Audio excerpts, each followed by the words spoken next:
Hello students, एक बार फिर स्वागत है आप सभी का आपके अपने YouTube channel smart study classes पर। तो स्टूडेंट, आप सभी के बहुत सारे कमेंट्स आ रहे थे कि सर फिजिक्स एंड केमिस्ट्री की वीडियोस क्यों नहीं प्रोवाइड करते। तो स्टूडेंट देखो, इस टाइम मेरी तबीयत थोड़ी सी खराब चल रही है। खराब का मतलब ये है कि मैंने कुछ दिन पहले कूलर चला लिया था और पानी के साथ चलाया था, इसलिए उससे मेरे को थोड़ी सी प्रॉब्लम हो गई, सर्दी सी हो गई थी। बट थोड़ी थोड़ी तबीयत सही होती जा रही है, तो टेंशन ना लो यार, पूरा कोर्स कराएंगे। हमारे पे आपने ट्रस्ट रखा है तो पूरा सिलेबस बहुत अच्छे से कंप्लीट कराया जाएगा, चाहे वो फिजिक्स हो, चाहे वो केमिस्ट्री हो, चाहे मैथ्स हो, चाहे इंग्लिश हो, चाहे बायोलॉजी, जितने भी सब्जेक्ट हम इस चैनल पर पढ़ाएंगे, क्योंकि इस बार हम ऑल सब्जेक्ट लेकर आ रहे हैं आप सभी के लिए। तो बहुत अच्छे से तैयारी कराने वाले, एक या दो दिन मिस हो सकता है यार, चलेगा। और आप सभी कहते हो sir physics and chemistry video 1 घंटे की प्रोवाइड करो। तो देखो स्टूडेंट, अभी इन प्रेजेंट टाइम मुझे पता है कि बच्चा 1 घंटे की वीडियो नहीं देख सकता है, तो हम जितनी लंबी वीडियो दे रहे हैं उतना आप सभी के लिए सफिशिएंट है। 25 लेके 30 मिनट यूट्यूब पर सफिशिएंट होता है, क्योंकि बच्चा इसके बाद ऊबने लगता है या फिर बोर होने लगता है। तो 25 से 30 मिनट फिजिक्स एंड केमिस्ट्री की चलने दो, क्योंकि देखो मैथ्स में हम एवरेज ड्यू ड्यूरेशन देखते हैं तो वो केवल 4 से 5 मिनट रहती है। मतलब 1 घंटे की वीडियो अगर हम आपको प्रोवाइड करें तो टोटल जो व्यू ड्यूरेशन है वो कितनी, 4 से 5 मिनट। मतलब बच्चा 4 से 5 मिनट ही वीडियो को देख रहा है, तो 1 घंटे की वीडियो बनाने से फायदा क्या हुआ। ठीक है, तो जितनी वीडियो जितनी लंबी दे रहे हैं स्टूडेंट, सही है आप सभी के लिए। ठीक है, तो देखो आपको पता है स्टूडेंट की फिजिक्स में हमारा दूसरा चैप्टर चल रहा है स्थिर वैद्युत विभव तथा धारिता वाला। इससे पहले वाला जो लेक्चर था उसमें मैंने आपको बताया था अक्षय व निरक्षय स्थिति में वैद्युत उद्ध्रुव के कारण वैद्युत विभव। उम्मीद करता हूं वहां तक आपको सब कुछ क्लियर हो गया होगा। और देखो वीडियो को डिसलाइक मत किया करो, कोई भी दिक्कत हुआ करे कमेंट कर दिया करो। देखो जब तक आप हमें नहीं बताओगे कि हम क्या गलती कर रहे हैं या आपकी समझ में क्या नहीं आ रहा है, तो हम उसमें सुधार कैसे करेंगे। ठीक है, तो स्टूडेंट आज की जो पहली हेडिंग है वो है हमारी समविभव पृष्ठ। विभव पृष्ठ। तो देखो स्टूडेंट, ये वाला जो लेसन है, अगर आपके पास कुमार मित्तल की बुक है, वो 2 पार्ट में डिवाइड होगा। कितने पार्ट में? 2 पार्ट में। वैद्युत धारिता वाला अलग होगा और विभव वाला अलग होगा। तो आज विभव वाला जितना भी पोर्शन है वो मैं आज की वीडियो में खत्म कर दूंगा, चाहे 30 मिनट की वीडियो बने चाहे 40 मिनट की। ठीक है, और कल आपको मैं वैद्युत धारिता वाला जो पोर्शन है उसको स्टार्ट करने वाला हूँ। उसके बाद हम आपको चैप्टर जैसे ही फिनिश हो जाएगा तो ऑल न्यूमेरिकल्स कराने वाले हैं। जितने ज़्यादा से ज़्यादा न्यूमेरिकल्स हो सकते हैं वो आप सभी के लिए कराए जाएंगे। एनसीईआरटी प्लस कुमार मित्तल और प्लस प्रीवियस ईयर पेपर, इन सभी के न्यूमेरिकल्स हम आपको कराएंगे इस बार। ठीक है, चलो इंग्लिश में कहते हैं स्टूडेंट इसको इक्विपोटेंशियल सरफेस। Equipotential surface. सबसे पहले जानते हैं कि इसकी डेफिनेशन या परिभाषा क्या है। ठीक है, तो देखो स्टूडेंट, वैद्युत क्षेत्र में ऐसा पृष्ठ जिसके प्रत्येक बिंदु पर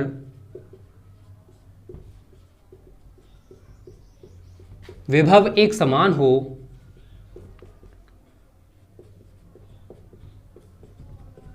क्या हो? वैद्युत क्षेत्र में कोई ऐसा पृष्ठ जिसके प्रत्येक बिंदु पर विभव कैसा हो, एक समान हो, समविभव पृष्ठ कहलाता है। समविभव पृष्ठ कहलाता है। ठीक है, अगर आपसे डेफिनेशन पूछी जाती है कि समविभव पृष्ठ की परिभाषा बताओ, तो क्या बताओगे कि वैद्युत क्षेत्र में ऐसा पृष्ठ जिसके प्रत्येक बिंदु पर विभव एक समान हो, समविभव पृष्ठ कहलाता है। फॉर एग्जांपल मैंने यहां पर ये गोलीय पृष्ठ बना लिया। ठीक है, अब गोलीय पृष्ठ बना लिया और यहां पर हम वैद्युत बल रेखाएं दिखा सकते हैं। इस तरीके से दिखा रहे हैं, क्यों दिखा रहे हैं अभी आपकी समझ में आ जाएगा। ये बीच है, ठीक है ना। अब स्टूडेंट, अगर हमने इसको कोई प्लस क्यू आवेश दे दिया, क्या दे दिया? प्लस क्यू आवेश, तो ये जो प्लस क्यू आवेश है इसके पृष्ठ पर एक समान रूप से फैल जाएगा। ये जो आवेश है इसके पृष्ठ पर एक समान रूप से फैल जाएगा। क्या हो जाएगा? अगर हम इस गोलीय पृष्ठ को कोई आवेश देंगे प्लस क्यू, तो ये जो आवेश है इसकी सरफेस पर फैल जाएगा। फैल गया, तो इसलिए इसका पृष्ठ कैसा होगा स्टूडेंट? इक्विपोटेंशियल सरफेस या समविभव पृष्ठ होगा। और वैद्युत बल रेखाएं, जो हमने वैद्युत बल रेखाएं खींची है ना, ये वाली, ये वैद्युत बल रेखाएं त्रिज्य होंगी। त्रिज्य का मतलब जानते हो? हमें ऐसा लगेगा कि ये जो वैद्युत बल रेखाएं वो केंद्र से आ रही हैं, केंद्र से निकल रही हैं। ठीक है ना। अगर मैं इनको इस तरीके से दिखा दूं तो आपको क्या लग रहा है? आपको ऐसा लग रहा होगा कि ये जो वैद्युत बल रेखाएं हैं वो केंद्र से निकल रही है। देखो निकल रही है, इस तरीके से प्रतीत हो रहा है। तो अगर हमने इस गोलीय पृष्ठ को कोई आवेश दिया तो ये जो आवेश है इसके पृष्ठ पर एक समान रूप से फैल जाएगा। और जो वैद्युत बल रेखा हमने खींची है वो त्रिज्य होंगी, अर्थात ऐसा लगेगा जैसे केंद्र से आ रही है। इसलिए स्टूडेंट इस संपूर्ण आवेश को हम केंद्र पर स्थित मान सकते हैं। क्या मान सकते हैं, जो हमने पृष्ठ को आवेश दिया था इस संपूर्ण आवेश को केंद्र पर स्थित माना जा सकता है, क्योंकि आपने पढ़ा होगा कि जो प्लस क्यू आवेश है उससे वैद्युत बल रेखाएं बाहर की ओर निकलती हैं। तो यहां पर आप देख रहे हो कि वैद्युत बल रेखाएं बाहर की ओर निकल रही हैं। तो ये जो सरफेस आप सभी को दिखाई दे रही है, ये वाली जो सरफेस है ये कैसी होगी, समविभव पृष्ठ की होगी। मतलब इसके प्रत्येक बिंदु पर, चाहे हम इस बिंदु पर ले लें या इस बिंदु पर ले लें, किसी भी बिंदु पर देखें तो जो विभव है वो कैसा होगा, एक समान होगा। तो मैंने यहाँ पर यही लिखा है, वैद्युत क्षेत्र में ऐसा पृष्ठ जिसके प्रत्येक बिंदु पर विभव एक समान हो समविभव पृष्ठ या इक्विपोटेंशियल सरफेस कहलाता है। हमने यहाँ पर कोई गोलीय पृष्ठ खींचा था, अगर हमने इसको कोई प्लस क्यू आवेश दे दिया तो ये आवेश इसके पृष्ठ पर एक समान रूप से फैल जाएगा। ठीक है, उसके बाद मैंने यहाँ पर देखो वैद्युत बल रेखाएं दिखाई है। अब देखो स्टूडेंट, जब हमने इसको आवेश दिया है तो इस संपूर्ण आवेश को हमने केंद्र पर स्थित माना है, और हमें ऐसा लग रहा है कि ये जो वैद्युत बल रेखाएं निकल रही है वो केंद्र से निकल रही हैं। इसलिए जो आवेश हमने यहाँ दिया था वो सारे के सारे आवेश को हमने केंद्र पर स्थित मान लिया है। क्या मान लिया, केंद्र पर स्थित मान लिया है। तो ये जो सरफेस आपको दिखाई दे रही है, ये वाली जो सरफेस है वो कैसी होगी, समविभव पृष्ठ होगी, अर्थात इक्विपोटेंशियल सरफेस कहलाएगी। तो यहां पर आप थोड़ा सा लिख सकते हो, समविभव पृष्ठ पर, समविभव पृष्ठ पर वैद्युत बल रेखाएं जो हमने खींची हैं, ठीक है ना, वैद्युत बल रेखाएं त्रिज्य होती है, रेडियस होती हैं, त्रिज्य होती हैं, अर्थात केंद्र से आती हुई प्रतीत होती हैं। यही तो लग रहा है आप सभी को कि जो वैद्युत बल रेखाएं, ऐसा लग रहा है कि केंद्र से आ रही हैं, लेकिन ऐसा होता नहीं है। हमने कोई सरफेस खींचा था और ये वैद्युत बल रेखा हमने इस पर दिखा दी, और प्लस क्यू आवेश है तो आप सभी को पता होगा वैद्युत बल रेखाएं बाहर की ओर निकलती हुई होंगी। ठीक है, केंद्र से आती हुई प्रतीत होती हैं। बस आप इतना लिख के आ जाओगे तो आपको पूरा मार्क मिल जाएगा। 1 नंबर से कभी ज़्यादा मैं ये पूछा नहीं जाता, तो आपको उतना ही पढ़ना है यार जितना आपके लिए सफिशिएंट है। मैं अगर आपको इसका पूरा बेसिक लेके जाऊँ तो वहाँ पर बहुत टाइम चला जाएगा। ठीक है, उससे कोई फायदा होने वाला नहीं है, क्योंकि हमें सिलेबस भी खत्म करना है, प्रैक्टिस सेट भी करनी है, प्रीवियस पेपर भी करने हैं। तो हमें पूरी तैयारी करनी है जिससे बोर्ड परीक्षाओं में 95+ इस बार आपका टारगेट होना चाहिए, चाहे फिजिक्स हो, जितने भी हम सब्जेक्ट पढ़ा रहे हैं तो उतना हम स्टूडेंट आपको कराने की कोशिश करेंगे। तो इसका स्क्रीनशॉट ले लो, पहला हेडिंग हमारा कंप्लीट हो चुका है। ठीक है, और कोई भी दिक्कत हो यार कमेंट कर दिया करो। ठीक है, स्क्रीनशॉट ले लिया, इसको मिटा देते हैं। अगली हेडिंग है स्टूडेंट वैद्युत स्थितिज ऊर्जा। छोटा सा डेरिवेशन चाहिए, ये मान लो। तो अगली हेडिंग डाल लो सभी लोग, वैद्युत स्थितिज ऊर्जा।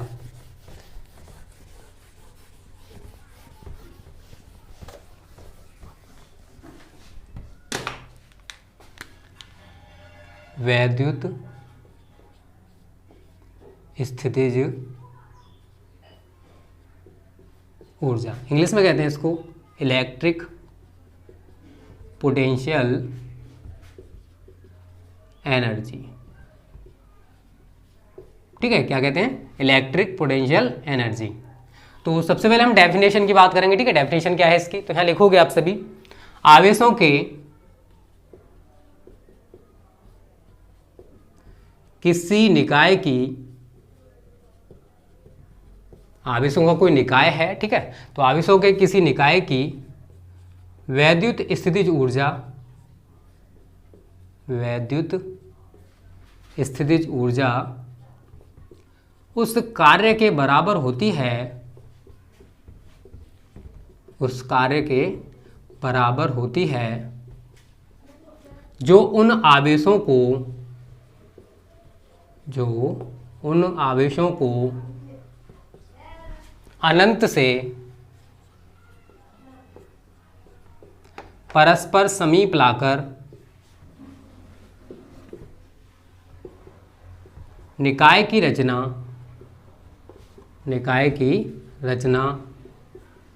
करने में करना पड़ता है।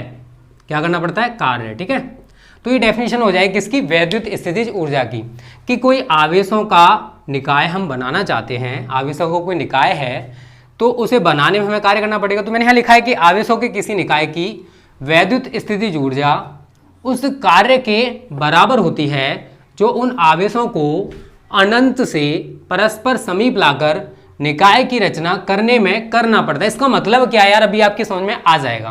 तो मैं यहां पर लिखने वाला हूं, माना कि एक निकाय ए बी प्लस Q1 व प्लस Q2 आवेशों को r दूरी पर रखकर बनाया गया है। r दूरी पर रखकर बनाया गया है।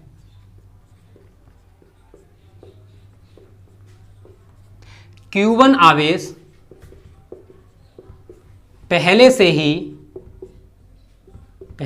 ही ए बिंदु पर था, लेकिन Q2 आवेश को अनंत से B बिंदु तक लाया गया है। B बिंदु तक लाया गया है। अब देखो इसका मतलब क्या है स्टूडेंट, समझना। देखो ये कोई निकाय में बना लूं, ए बी हमारा क्या है, कोई निकाय है, ठीक है। और ये प्लस Q1 व प्लस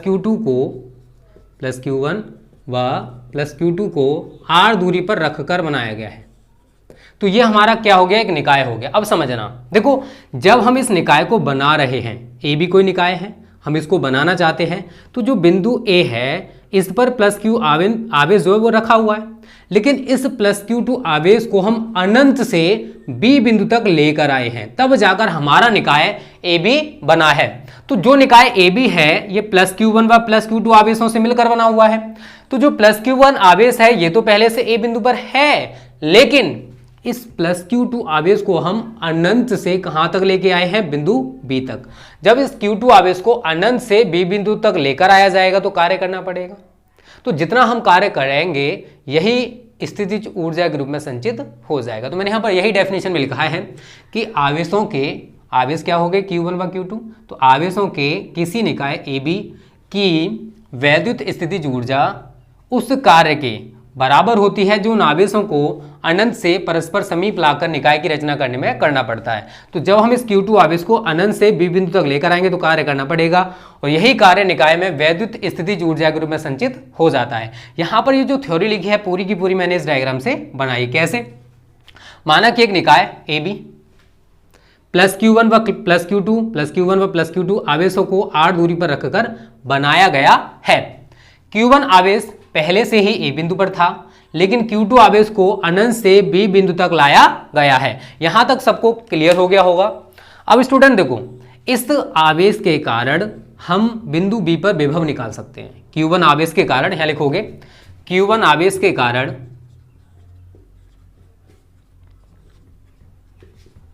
बिंदु B पर वैद्युत विभव, Q1 आवेश के कारण बिंदु B पर वैद्युत विभव कैसे निकालोगे, तो देखो ये मानोगे V।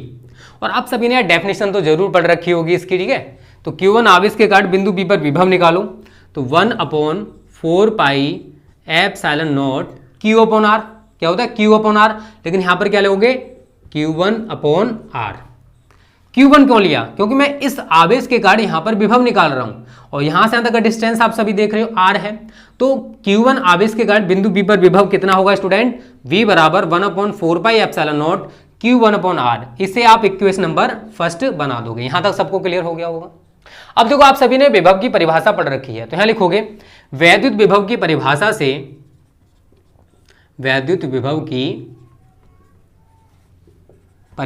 से अगर राइटिंग थोड़ी इधर उधर हो रही है तो कोई दिक्कत नहीं स्टूडेंट, थोड़ा सा फास्ट लिखने की कोशिश कर रहा हूँ, बट आपको समझना है जो मैं बोल रहा हूँ, ठीक है। राइटिंग से कोई मैटर नहीं करता यार। वैद्युत विभव की परिभाषा से Q2 आवेश को अनंत से B बिंदु तक लाने में किया गया कार्य, ठीक है। अब देखो हम Q2 आवेश को कहां से लेकर आना चाहते हैं, अनंत से। तो इस Q2 आवेश को जब हम अनंत से B बिंदु तक लेकर आएंगे तो हमें कार्य करना पड़ेगा। कितना कार्य करना पड़ेगा? आप सभी ने एक सूत्र पढ़ा होगा, V बराबर W/Q। लेकिन हमें निकालना क्या है? W। तो W बराबर क्या सूत्र हो जाएगा? कितना आवेश लेके आ रहे हो? Q2। तो मैं W बराबर क्या लिखूंगा? Q2 into V। अब आप पूछोगे सर V कहां से आएगा? तो देखो अभी हमने बिंदु B पर विभव निकाला है। अभी मैंने बिंदु B पर विभव कितना निकाला था? V बराबर 1/4 पाई एप्सिलॉन नॉट Q/R। ये कहाँ निकाला है हमने? इस आवेश के कारण बिंदु B पर विभव। अब आपको कुछ नहीं करना है, इस वैल्यू को उठा के हम यहाँ पर पुटअप कर देंगे, W का मान निकल के आ जाएगा।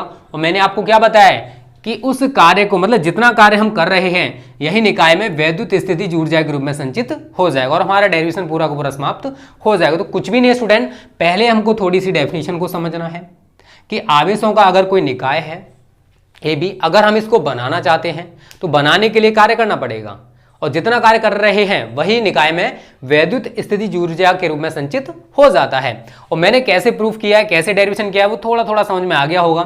ये पूरा का पूरा थ्योरी मैंने इस डायग्राम बेस्ड बना दिया।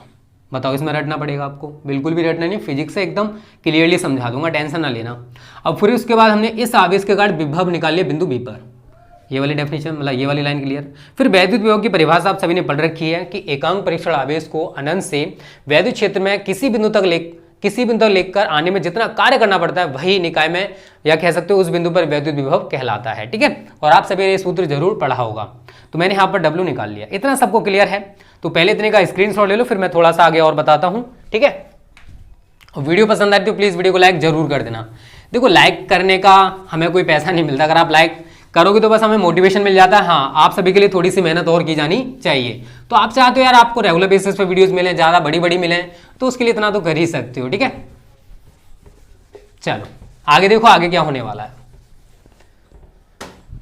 यहां पर हम क्या करेंगे स्टूडेंट? W बराबर Q2 इंटू V का मान उठा के रखोगे तो 1/4 पाई एप्सिलॉन नॉट Q1/R।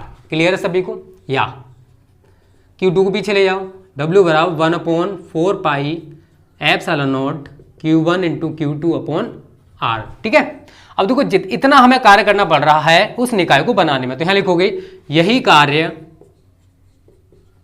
निकाय में वैद्युत स्थितिज ऊर्जा के रूप में, वैद्युत स्थितिज ऊर्जा के रूप में संचित हो जाता है, संचित हो जाता है। अब यहां पर आप क्या लिखोगे? बस W की जगह आपको U लिखना है, तो U बराबर 1/4 pi epsilon not Q1 into Q2/R।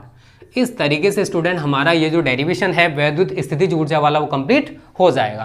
तो यहाँ पर एक चीज मैं आपको क्लियर कर देना स्टूडेंट, समझना। देखो मैं यहाँ पर 4 सूत्र लिख रहा हूँ जिनमें बच्चों को सबसे ज़्यादा कंफ्यूजन होता है। देखो अगर हम वैद्युत बल निकालें, जैसे कूलाम का नियम आप सभी ने पढ़ रखा है, तो आप सूत्र क्या पढ़ते हो? F बराबर 1/4 pi epsilon not Q1 into Q2/R²। अगर मैं इस वैद्युत स्थितिज ऊर्जा की बात करूँ तो यहाँ पर सूत्र क्या है? बस थोड़ा सा चेंज है, 1/4 pi epsilon not Q1 into Q2/R। देखो यहाँ पर केवल R² है और यहाँ पर R है, बस इतना सा अंतर है। और अगर आप वैद्युत क्षेत्र की तीव्रता पढ़ते हो तो E बराबर सूत्र क्या है? 1/4 पाई एप्सिलॉन नॉट Q/R²। और वैद्युत विभव के लिए पढ़ते हो सूत्र तो क्या पढ़ा है? V बराबर 1/4 पाई एप्सिलॉन नॉट Q/R। तो यहाँ पर आप देख रहे हो थोड़ा थोड़ा अंतर है। ठीक है, यहाँ पर हमने स्क्वायर लगा दिया, यहाँ हटा दिया, फिर यहाँ लगा दिया, फिर यहाँ हटा दिया। देखो और कोई चेंजेस आपको दिखाई नहीं दे रहा है ना? तो ये छोटी छोटी चीजें यार आपको याद रखनी पड़ेंगी। ठीक है, अगर न्यूमेरिकल सीखने हैं तो स्क्रीनशॉट ले लो स्टूडेंट। इसी के साथ हमारे टॉपिक कंप्लीट हो चुका है। अगली हेडिंग डाल लो, विभव प्रवणता। ठीक है, यहां तक सभी को क्लियर है, कोई भी दिक्कत नहीं होगी, इसको मिटा देते हैं। अब अगली हेडिंग डाल लो, विभव प्रवणता। और वीडियो पसंद आ रही है ना? आ ही रही होगी यार। चलो पोटेंशियल ग्रेडियंट किसे कहते हैं वो मैं आपको बताने वाला हूं। ठीक है, देखो मैं ज्यादातर हेडिंग्स आपको करा रहा हूँ, ज्यादातर क्या सभी हेडिंग्स करा रहा हूँ स्टूडेंट। देखो 8 से 9 साल से मैं पढ़ा रहा हूँ, तो हर चीज आपको बताने की कोशिश कर रहा हूँ किस टाइप से पूछी जाती है। तो अगली हेडिंग डाल लो, विभव प्रवणता। विभव प्रवणता इंग्लिश में कहते हैं इसको पोटेंशियल ग्रेडियंट। अब बात आती है कि डेफिनेशन क्या है। ठीक है, डेफिनेशन देखो कैसे बनाओगे। तो लिखोगे वैद्युत क्षेत्र में दूरी के साथ विभव परिवर्तन की दर को विभव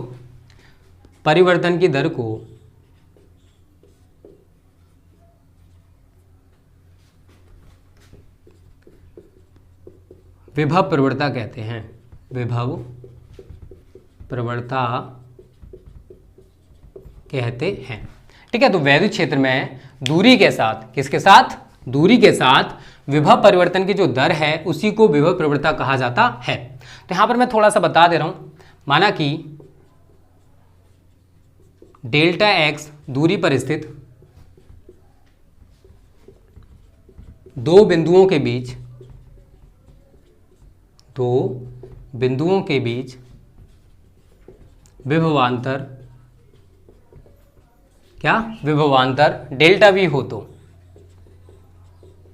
देखो माना कि डेल्टा एक्स दूरी पर कोई दो बिंदु मान लिए हमने, कितने बिंदु? दो बिंदु, और दो बिंदुओं के बीच वैद्युत विभवांतर कितना है? Delta we. तो यहां पर आप लिखोगे विभव प्रवणता बराबर कुछ नहीं है, सीधा सीधा सूत्र है delta V upon delta x. ठीक है, अब आप पूछोगे सर इसका मात्रक क्या होगा? तो देखो मात्रक में यहां लिख दे रहा हूं, मात्रक डेल्टा वी मतलब विभव में परिवर्तन, विभव का मात्रक क्या होता है? वोल्ट, और डेल्टा एक्स क्या है? दूरी का मात्रक क्या होता है? मीटर। तो इसका मात्रक क्या बनेगा? वोल्ट प्रति मीटर। अब बात आती है कि इसकी विमा क्या होगी। तो विमा आप सभी मुझे निकाल के बताओगे कमेंट में। ठीक है, वोल्ट को है तोड़ सकते हो जूल प्रति कूलाम में, तो कूलाम आपका नीचे आ जाएगा, तो कूलाम इनटू मीटर। चलो मैं कर ही दे रहा हूँ। ठीक है, ml की पावर 2 t की पावर -2, ये हमारी कार्य की विमा होती है। आप सभी को इतना तो पता होगा। कूलाम आवेश की विमा क्या होती है? 80, और दूरी की विमा क्या होती है? L। अब निकल के क्या आएगा देखो समझना, t को आप ऊपर लेके जाओगे तो ml की पावर 2, t की पावर -2 पहले से है, और t की पावर -1 और आएगा, तो t की पावर -3। अब देखो समझना स्टूडेंट, एक एल से आप एल काट सकते हो। ठीक है, यहाँ पर एक एल से एल कैंसिल हो जाएगा, तो ml t की पावर -3 और a को लेके जाओ तो a की पावर -1। तो ये हमारी विभव प्रवणता की विमा हो जाएगी। ठीक है, तो यहाँ तक आपको सब कुछ क्लियर है। विभव प्रवणता किसे कहते हैं? तो वैद्युत क्षेत्र में दूरी के साथ विभव परिवर्तन की दर को विभव प्रवणता कहा जाता है। माना कि डेल्टा एक्स दूरी पर दो बिंदु स्थित हैं जिनके बीच विभवांतर कितना है? Delta we.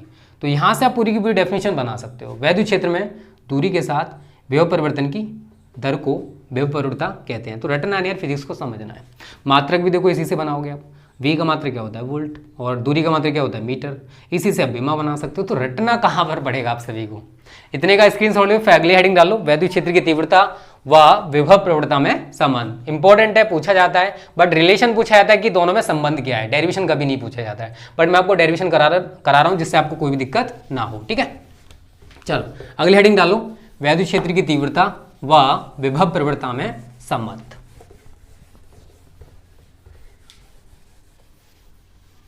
देखो यहां पर मैं हेडिंग डालता हूं पहले, वैद्युत क्षेत्र की तीव्रता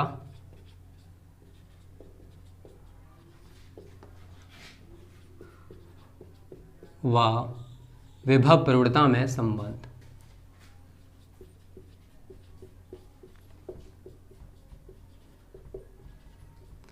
इंग्लिश में लिख लो, रिलेशन बिटवीन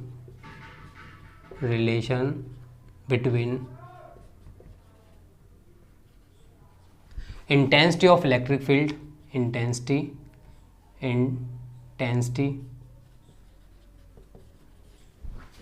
of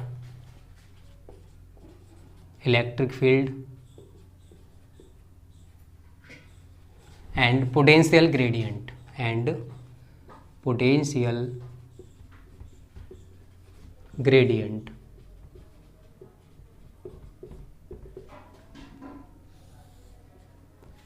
ठीक है। वैद्युत क्षेत्र की तीव्रता व विभव प्रवणता में संबंध क्या है?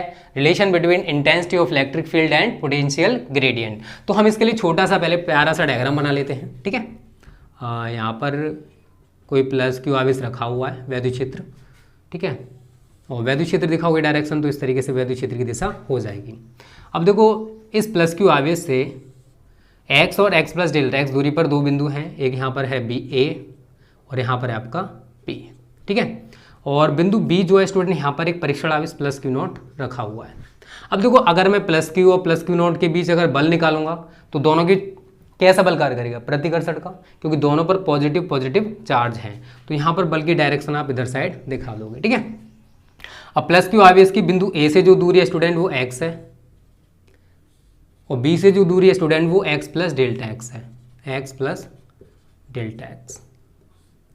तो मैं एक चीज़ और कह सकता हूँ स्टूडेंट कि ए और बी के जो बीच का डिस्टेंस है वो कितना आएगा, ये वाला जो डिस्टेंस है कितना आएगा, डेल्टा एक्स आएगा। क्यों आएगा, क्योंकि देखो यहाँ से यहाँ तक का डिस्टेंस क्या है, एक्स है, और टोटल डिस्टेंस मतलब बी तक का वो कितना है, एक्स प्लस डेल्टा एक्स। तो ए और बी के बीच का जो डिस्टेंस है वो कितना होगा, डेल्टा एक्स होगा। आप ऐसे भी समझ सकते हो। तो यहाँ पर आप थोड़ी सी थ्योरी के लिखोगे, माना कि प्लस क्यू आवेश के वैद्युत क्षेत्र ई में, वैद्युत क्षेत्र ई में दो बिंदु आवेश Q से x व x प्लस डेल्टा एक्स दूरी पर, यहाँ पर दो बिंदु, यहाँ लिख सकते हो दो बिंदु A व B, ऐसे करके भी लिख सकते हो, ठीक है। माना कि प्लस क्यू आवेश के वैद्युत क्षेत्र E में दो बिंदु A व B आवेश Q से x व x प्लस डेल्टा एक्स दूरी पर स्थित हैं, ठीक है। उसके बाद आगे क्या लिखोगे, प्लस क्यू नॉट परीक्षण आवेश, प्लस क्यू नॉट आवेश लिख दो, परीक्षण आवेश लिख लो, प्लस क्यू नॉट आवेश बिंदु बी पर स्थित है, इसलिए इस पर लगने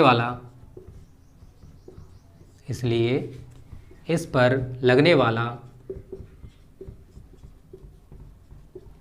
वैद्युत बल, ठीक है। अब देखो समझना है स्टूडेंट, थोड़ी सी थ्योरी समझ लो। देखो माना कि प्लस क्यू आवेश का कोई वैद्युत क्षेत्र है, ठीक है, और इस वैद्युत क्षेत्र ई में दो बिंदु आपको दिखाई दे रहे हैं, एक ए है तो दूसरा बी है। दो बिंदु कौन कौन से हैं, ए व बी, क्लियर है सभी को। अब देखो ए व बी, प्लस क्यू आवेश से बिंदु ए तक का जो डिस्टेंस है वो एक्स है और बी तक का जो डिस्टेंस है वो कितना है, एक्स प्लस डेल्टा एक्स। और बिंदु बी पर कोई परीक्षण आवेश प्लस क्यू नॉट रखा हुआ है, यहाँ पर परीक्षण आवेश टेस्ट चार्ज लिख सकते हो, परीक्षण आवेश, चलो कोई नहीं, परीक्षण आवेश कहाँ रखा हुआ है, बिंदु बी पर। तो इस परीक्षण आवेश पर कितना बल कार्य करेगा वो हम निकाल सकते हैं। तो आप सभी ने एक सूत्र पढ़ा होगा गलती से F बराबर क्यू नॉट इंटू ई, पढ़ रखा होगा सभी ने, F बराबर क्यू इंटू ई पढ़ा है। तो उसी तरीके से स्टूडेंट F बराबर क्या आता है, क्यू नॉट इंटू ई। तो यहाँ तक आपको कोई भी दिक्कत नहीं होगी, ठीक है। अब उसके बाद क्या करोगे वो समझो, ठीक है। देखो स्टूडेंट, अब हम इस परीक्षण आवेश को अगर हम वैद्युत बल, देखो उधर साइड लगा हुआ है, लेकिन हम इसको वैद्युत बल के विरुद्ध इधर लाना चाहते हैं, किसको, प्लस क्यू नॉट को। तो जो आपकी दूरी है वो नेगेटिव हो जाएगी। तो यहां पर लिखोगे प्लस क्यू नॉट परीक्षण आवेश को वैद्युत बल के विरुद्ध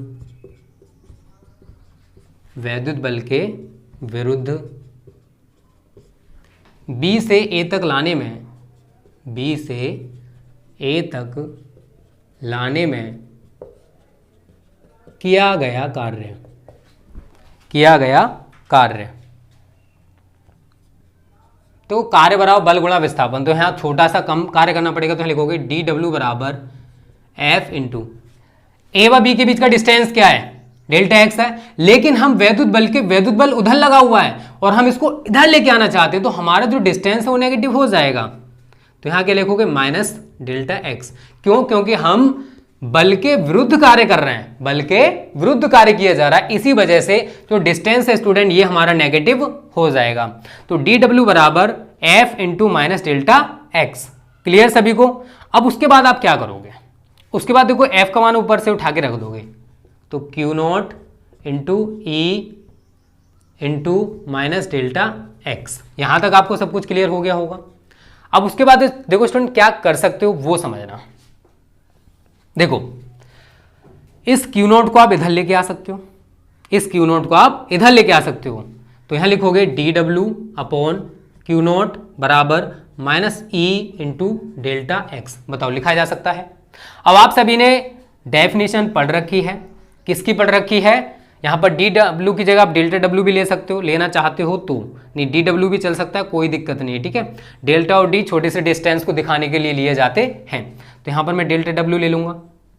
अब देखो आपने वैद्युत विभव की परिभाषा पढ़ रखी है, अगर सपोज करो यहाँ डेल्टा ना होता तो डब्ल्यू अपॉन क्यू नॉट हो जाएगा, और डब्ल्यू अपॉन क्यू नॉट का मतलब क्या होता है, वी, क्या होता है, वी, और डेल्टा लगा हुआ तो आप इसके आगे डेल्टा लगा दो क्योंकि विभवांतर हो जाएगा। तो यहाँ लिखोगे but delta W upon Q naught बराबर डेल्टा वी, विभव की परिभाषा से, यहाँ लिख दोगे पीछे विभव की परिभाषा से। बताओ यहां तक किसी को कोई दिक्कत है। एफ निकाला, क्यू इंटू ई, आप सभी ने ई बराबर F upon Q not definition पढ़ रखी होगी। एकांक परीक्षण आवेश पर लगने वाले वैद्युत बल को वैद्युत क्षेत्र की तीव्रता कहते हैं। उसके बाद इस क्यू नॉट परीक्षण आवेश को हम वैद्युत बल के विरुद्ध बी से ए तक लेकर आना चाहते हैं, तो हमें कार्य करना पड़ेगा। अब देखो नेगेटिव क्यों आया, क्योंकि हम वैद्युत बल के विरुद्ध कार्य कर रहे हैं, इसलिए डेल्टा एक्स का जो मान है वो नेगेटिव हो जाएगा, ठीक है। एफ का मान हमने ऊपर से उठा के यहाँ रख दिया, Q not into E into minus delta x. उसके बाद हमने क्या किया, इस क्यू नॉट को इधर लेके आ गए, तो delta W upon Q naught बराबर minus E into delta X. अब देखो स्टूडेंट ये क्या होता है, डेल्टा वी, विभव की परिभाषा से। तो इतने का स्क्रीनशॉट ले लो, उम्मीद करता हूं यहां तक आपको सब कुछ क्लियर हो गया होगा, ठीक है। चलो थोड़ा सा रह गया, उसके बाद हमारा ये डेरिवेशन कंप्लीट हो जाएगा। आगे क्या करना है वो समझो बस। देखो अब delta W upon Q not की जगह आप क्या लगा दोगे, डेल्टा वी, तो यहां लिखोगे डेल्टा वी बराबर minus E into delta X, या अगर मैं लिखूं इसे, या ई बराबर minus delta V upon delta X. अब delta V upon delta X मैंने अभी थोड़ी देर पहले आपको क्या बताया था, विभव प्रवणता, क्या बताया था, विभव प्रवणता। तो यहां लिख सकते हो या ई बराबर माइनस विभव प्रवणता। तो एक लाइन है नीचे आप सभी लिख लेना, ठीक है। मैं बता दे रहा हूं कि वैद्युत क्षेत्र में या फिर वैद्युत क्षेत्र की तीव्रता ऋणात्मक विभव प्रवणता के बराबर होती है। तो किसी बिंदु पर वैद्युत क्षेत्र की तीव्रता ऋणात्मक विभव प्रवणता के बराबर होती है, इतना आप सभी लिख लोगे, ठीक है। इसी के साथ हमारा ये जो डेरिवेशन है वो कंप्लीट हो जाएगा कि जो वैद्युत क्षेत्र की तीव्रता है वो ऋणात्मक विभव प्रवणता के बराबर होती है। अब देखो छोटी छोटी दो हेडिंग्स और हैं, वैसे दो डेरिवेशंस थे बट वो पूछे नहीं जाते हैं, ठीक है ना। तो मैं आपको केवल उनके सूत्र बता दे रहा हूँ, गलती से अगर न्यूमेरिकल आ जाए तो आप कर तो भी लोगे, ठीक है, उन टॉपिक्स पे। वैसे मैं करा दूंगा आपको हर टाइप के न्यूमेरिकल्स। एक समान वाय वैद्युत क्षेत्र में वैद्युत द्विध्रुव को घुमाने में किया गया कार्य, और अगली है वैद्युत क्षेत्र में वैद्युत द्विध्रुव की स्थितिज ऊर्जा। बस इनके सूत्र जान लो, ठीक है, क्या क्या सूत्र हैं, उसके बाद आप उनको कर लेना, तैयार मत करना, बस इन सूत्रों को याद करना। एक समान वैद्युत क्षेत्र में वैद्युत द्विध्रुव को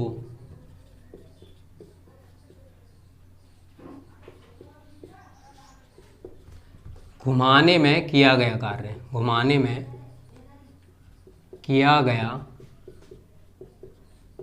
कार्य। अगर कोई एकसमान वैद्युत क्षेत्र है उसमें अगर हम वैद्युत द्विध्रुव को घुमाना चाहते हैं तो कितना कार्य करना पड़ेगा, W बराबर PE 1 माइनस कॉस थीटा, ठीक है। ये हमारा सूत्र निकल के आता है। यहाँ पर आप थोड़ी सी कंडीशंस बनाना चाहते हो तो बना सकते हो। नोट, यदि थीटा बराबर 0 डिग्री हो तो, नंबर 2 यदि थीटा बराबर 90 डिग्री हो तो, और तीसरी बनाओगे यदि थीटा बराबर 180 डिग्री हो तो। अब इनका मतलब क्या है समझना है। देखो यहाँ पर थीटा की जगह आपको पहले 0 डिग्री लगाना, तो W बराबर PE 1 माइनस कॉस 0, और कॉस 0 का मान पता हो कितना होता है, साइन 0 का कितना होता है 0, अब कॉस 0 का बताओ कितना होता है, उल्टा होता है, ठीक है ना, तो 1 हो जाएगा, ठीक है। तो यहाँ लिखोगे PE 1 माइनस 1, तो 1 में से 1 क्या 0, तो पूरी वैल्यू कितनी आएगी 0, ठीक है। तो 0 डिग्री पर कोई भी कार्य हमें करना नहीं पड़ेगा वैद्युत द्विध्रुव को घुमाने में। अगर 90 रखोगे तो W बराबर PE 1 माइनस कॉस 90, कॉस 90 का मान कितना होता है 0, तो PE 1 माइनस 0, तो क्या सूत्र रहेगा PE, ये क्या आ गया हमारा W निकल के। अगर 180 लगाओगे तो W बराबर PE 1 माइनस कॉस 180 डिग्री, और कॉस 180 का मान कितना होता है -1, तो PE 1 माइनस 1, और -1 कितना हो जाएगा, माइनस, देखो ये माइनस है यहाँ माइनस, तो प्लस हो जाएगा, तो PE 1 + 1 कितना आ गया 2PE, ये हमारा W निकल के आ जाएगा। तो यहाँ तक आपको कोई भी दिक्कत नहीं है। अगर हम वैद्युत द्विध्रुव रखा हुआ है किसी वैद्युत क्षेत्र में, अगर वो वैद्युत क्षेत्र के समांतर है तो हमें कोई भी कार्य करना नहीं पड़ेगा। अगर हम उसको 90 डिग्री पर लेकर आना चाहते हैं तो हमें PE मतलब सबसे ज़्यादा कार्य करना पड़ेगा, और अगर 180 डिग्री घुमाना चाहते हैं तो और ज़्यादा कार्य करना पड़ेगा, ठीक है। तो ये हमारी 3 कंडीशंस निकल के आएंगी। यहाँ पर थोड़ा सा उसको भी जान लो, वैद्युत द्विध्रुव की स्थितिज ऊर्जा, वैद्युत द्विध्रुव की स्थितिज ऊर्जा, तो वो सूत्र होता है U थीटा बराबर -PE cos थीटा, ठीक है। यहां पर भी आप 3 कंडीशन बनाओगे, वही थीटा बराबर 0, फिर 90 एंड 180, ठीक है। तो इस तरीके से आप आगे कर लेना इसको, ठीक है। तो स्टूडेंट आज हमने स्थिर वैद्युत विभव तथा धारिता वाले में विभव वाला जितना भी पोर्शन था वो खत्म कर दिया है। अब आगे की वीडियो में आपको वो धारिता वाला जो पोर्शन है उसको स्टार्ट करने वाला हूं, ठीक है। तो यहां तक आपको कोई भी दिक्कत नहीं होगी। अगर कोई भी दिक्कत है तो कमेंट कर देना, ठीक है। अभी थोड़ी सी तबीयत खराब है, फिर भी स्टूडेंट को वीडियो मैंने पहले से बड़ी प्रोवाइड करने की कोशिश की है। उम्मीद करता हूं ये वीडियो आपको अच्छी जरूर लगी होगी। लगी है ना, तो लाइक और शेयर जरूर करना। Okay students, thank you. जय हिंद, जय भारत।